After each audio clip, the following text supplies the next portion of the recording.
qaadanaynaa qodobka afraad ee visual elements ee ah texture. Texture waxaa loo isticmaalaa in looga dhigo designkaaga mid soo jiidasho leh oo qurxan. Designka markii la joogo waxaa jira laba qayb oo texture ah ama types of texture. waxaa dhihi karnaa image texture iyo pattern texture. Image texture waxaa laga sameeyaa isku darka organic, geometric shape iyo color. waxa uuna noqon karaa mid fudud ama mid adag oo u muuqdo mid qurxan. Image texture waxa uu noqon karaa environmental, biological iyo man-made. saddexdaas uu qaybsami karaa.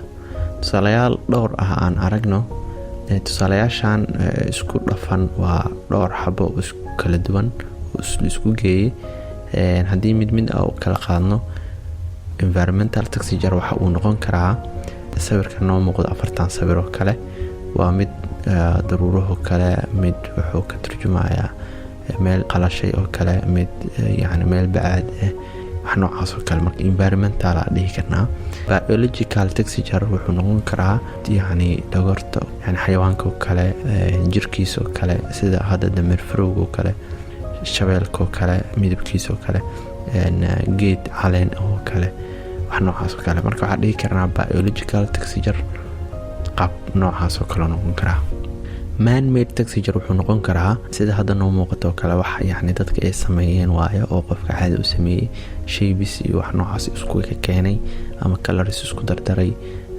hadda meeshan oo kale waxa noo muuqda anaga shapes kan geeska marka laga bilaabo shapes la isku geeyay.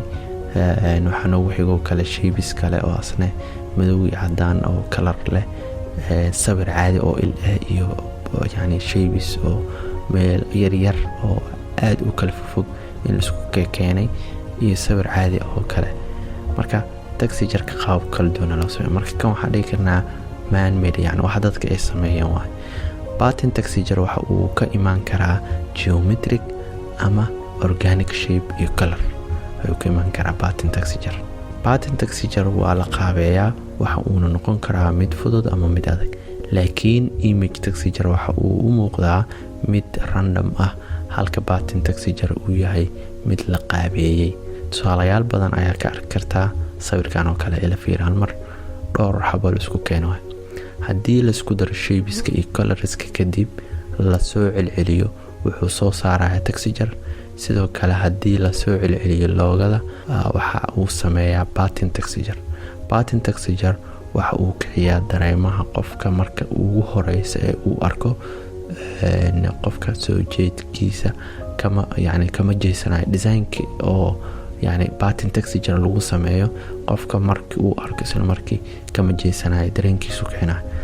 marka tusaale fudud, loogo ayaa mararka qaar laga sameeyaa pattern. waxa ayna suuragelisaa marka la isticmaalo in la soo xasuusto loogadaas. tusaale kale ayaa ah gift wrapper. inta badan waxaa aragnaa hadiyadaha ayadoo ka samaysan pattern.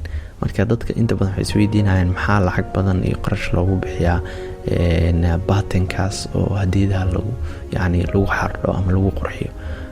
maxayse yani kaga duwanta. marka waxaa leeyahay patternka wuxuu soo jiitaa indhaha dadka ama dareenka.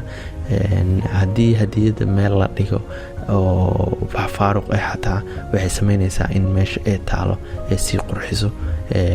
intii laga furaayo meeshaas iska sii taalo, indhaha qofka markuu meesha maraayo ama uu arko isla markii ay dhihiisa soo jiidanayso.